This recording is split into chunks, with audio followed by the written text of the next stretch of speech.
Incomplete by Vexy. Perfect. She sat in the middle of her boutique, staring at the latest creation. It wasn't quite done, not quite finished, not yet concluded. Regardless, the dress was breathtaking in every way. The design was mesmerizing. The seams were strong, and the minimalistic use of gemstones added the perfect touch. It was turning out exactly as she imagined it in her mind. It was flawless. It was awe-inspiring. But it was still incomplete. She let out an audible sigh as once again trotted over to her design plan. Here her dress was, on paper, exactly as she had imagined. Each time she looked at it, her breath caught in her throat. She had to finish this. This could be the very dress to earn her the recognition and fame she deserved. Taking a deep breath, she returned to the dress and continued her work. She gritted her teeth stubbornly as she folded over 2 sheets of fabric and sewed them together. She was going to have this finished tonight. She could feel it. Impatience and excitement coursed through her veins, the adrenaline serving as the most efficient fuel for her imagination. The design was incredibly complex, but it was sure to be everything she had imagined and more. Another stitch, another thread. Eagerly, she began backstitching to ensure that the seams were strong. She could already hear what they would say about this dress. Her friends would say how amazing it was. The social elites would remark how unique it was, and the journalists would gush over how sensational it was. She was confident that this dress would break all barriers, catch all eyes, obliterate all expectations. All she had to do was finish the dress and her dreams would finally come true. She was interrupted by the chime of her clock. She glanced at it. Midnight. My, where has all the time run off to? She looked back at her dress and bit her lip. She had her weekly trip to the spa with her friends first thing in the morning. It would seem that I must continue with this tomorrow. She didn't want to leave her work incomplete like this. Again. But she had no choice. A lady should always get her beauty sleep. And no pony knew this better than her. Begrudgingly, she left her work and headed towards her bed. I'll get this dress finished tomorrow. I will.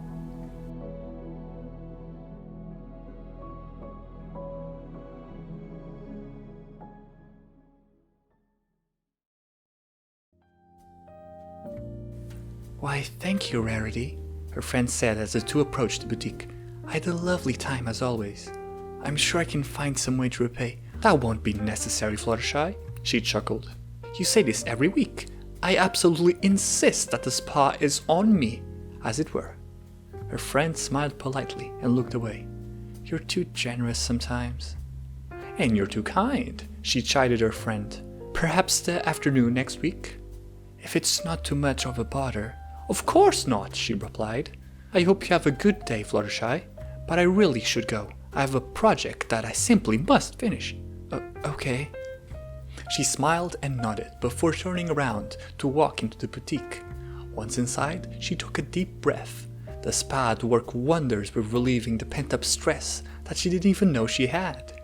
She now felt relaxed, rejuvenated, and more than prepared to take on her task once again. Approaching the dress, she traced her hoof over the fabrics. It was just as amazing as she remembered. The colors, the hems, the gemstones. It was all going to be breathtaking. It was going to be stunning. It was going to be her best work yet. It was going to be her magnus opus. She danced on the spot as the thought occurred to her. This dress was going to take Equestria by storm. All she had to do was finish it. With renewed vigor, she resumed her work on the dress. Glancing back at the design, she levitated several bolts of cloth towards herself, each slightly different shade from the last. Just imagining the marvelous gradient gracefully complementing the fabric had her heart racing. Away her scissors chopped, sliced up sheet after sheet of cloth. The image of her perfect dress was still burned perfectly in her mind's eye. Rarity, you said you were going to the park today, a voice called. She snapped out of her reverie and glanced up at her little sister standing in the doorway. I did? She asked quickly. She racked her brains for when she might have promised such a thing, and groaned as the memory swiftly resurfaced. Yes, on Monday. I came from class, told you about my day, and then... Of course, sweetie, she replied. Let me just tidy up here." In relief she sighed at the unwanted interruption, but put away the bolts of cloth and spools of thread away. The dress could wait just one more day. "One more day," she muttered to herself. "I will do this tomorrow."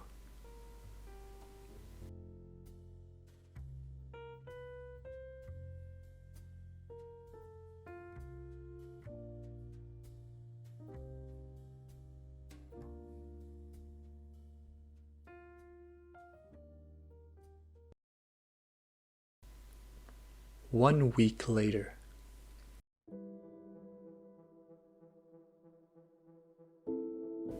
"Thank you, girls. It was a lovely evening," she said. "However, I'm afraid I must retire. I'm absolutely shattered. Good night." She walked inside a hall of good nights. Chasing her inside, she walked through the hallway and into her bedroom. Her large bed beckoned warm and welcoming. Out of the corner of her eye, however, she spotted a familiar sight, calling her name. "Tomorrow," she whispered. "I will do it tomorrow. I will." Deep down, she knew it was a lie. Deep down, she knew she was deluding herself. The perfect design was still lying on her table. Her perfect dress was still burning in her mind. And yet something was stopping her. She couldn't tell what it was, but it was there, oppressive and restrictive. It took away all her determination and motivation. She looked at the dress and begged herself to finish it, but alas, she could not bring herself to do so. The void of motivation left only a cold, dark hole. "Tomorrow," she whispered. "Tomorrow." Tomorrow was all she could think of.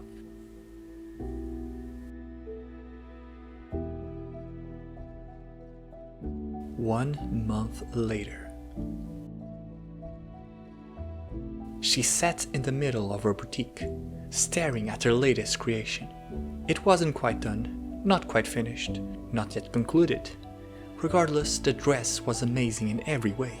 The design was eye-catching, the seams were durable, and the sequins that lined the borders of the fabric gave it just the right touch of grace. It was turning out exactly as she imagined in her mind. It was impressive, it was astonishing. But it wasn't perfect. It just wasn't the same. This wasn't the first time that she found her gaze being dragged back over to that dress. It silently begged her to continue. She wanted to oblige and finish the dress so badly, but she couldn't. "What's wrong with me?" she whimpered.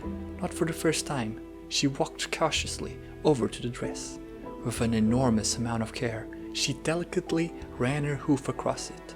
The choice of fabric was perfect, and the choice of stitching was exactly what she had in mind. She knew exactly why she couldn't continue it. No matter how much she dreamed of completing the dress, she knew that it was no way she could allow herself. "It's perfect," she whispered again. She couldn't continue it because she didn't want to ruin it. It was a perfect dress. If she continued, she risked ruining it. She could not ruin it. She would not ruin it. She would not allow herself. Eli sitting, another sigh, she stared suddenly at the dress. "How are you going to make it big when you can't even finish one stupid little dress?"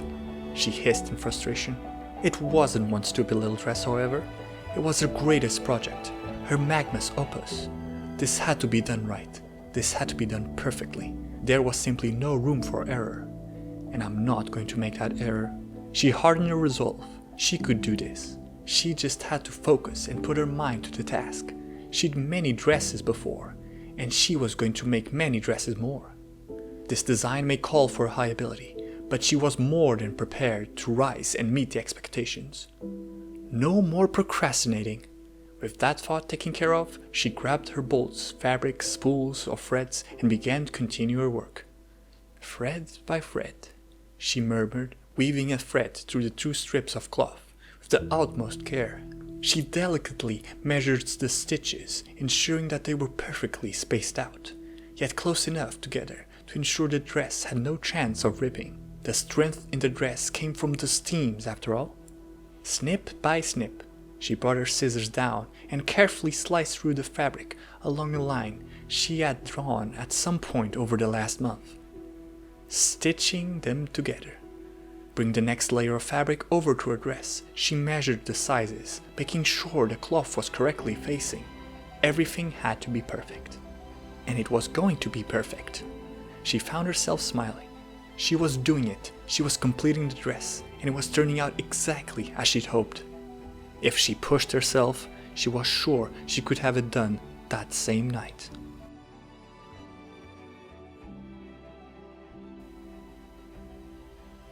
The clock chimed. 3 a.m. What? Where's all the time run off to? She gasped in horror. There was no way that her time could be over already. I've only just started. Once again, a feeling in her gut reminded herself of her lies.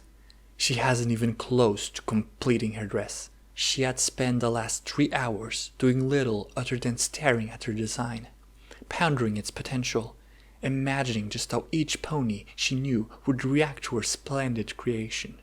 But her dress, her magnus opus, lay as incomplete as it has been when she had begun. She wanted to cry. She wanted to be angry. She wanted to feel something. But she just felt empty, drained, exhausted.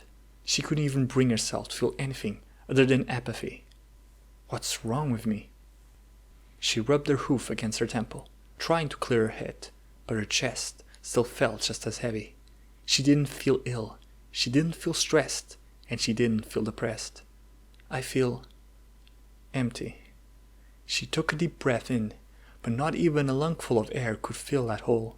With a whimper of resignation, she dragged herself to her bed and collapsed into it. Once upon a time, it might have been dramatic, but she couldn't be bothered with drama anymore. Her eyelids felt like lead as they weighted down upon her. She groaned as she fell into a troubled sleep, only vaguely remembering she had to be up early the next morning.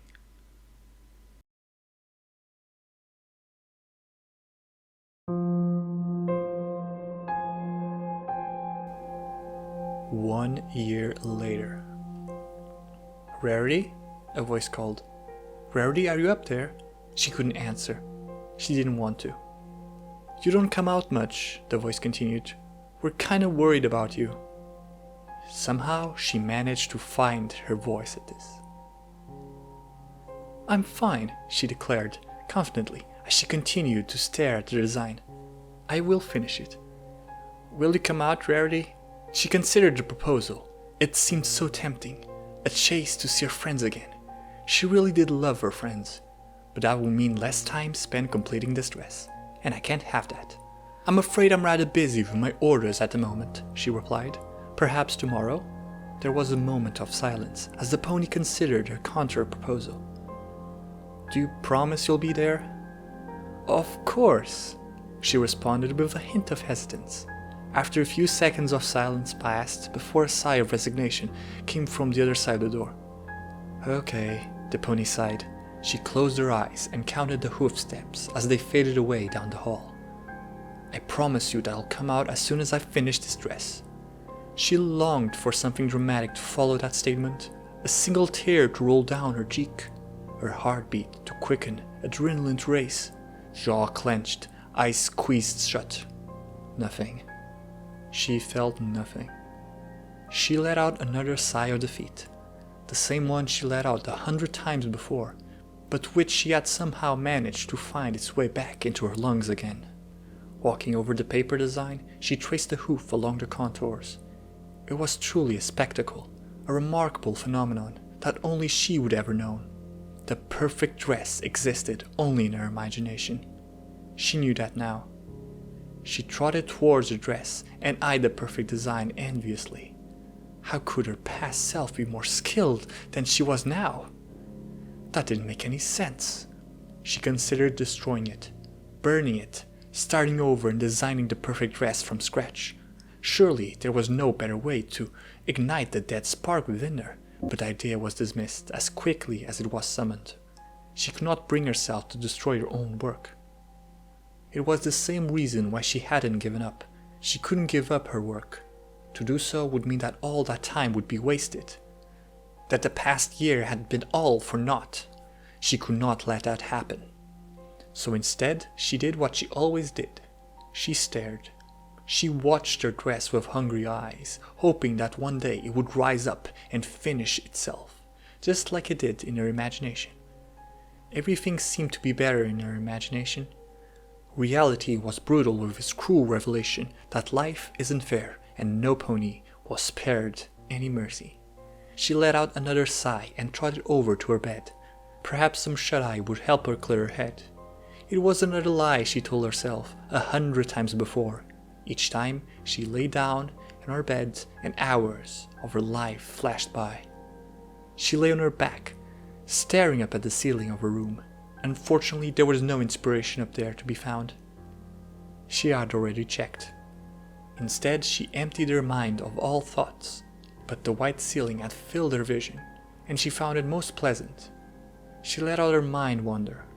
As it usually did, it usually went to some strange places, but all those places were far away from the world, her friends, her family, her work, everything. It was her little escape. Something felt different this time, however. As she stared up at the ceiling, a design floated in front of her mind's eye. A familiar pattern was unmistakable. It was the same design that had haunted her for over a year now. Even after all this time, the image had burned so much that it had left a scar in her mind. It was never going to leave her. Once again, she found her hoof tracing across the contours, carefully measuring each angle. She tasted each color with her imagination, testing to see what went best together.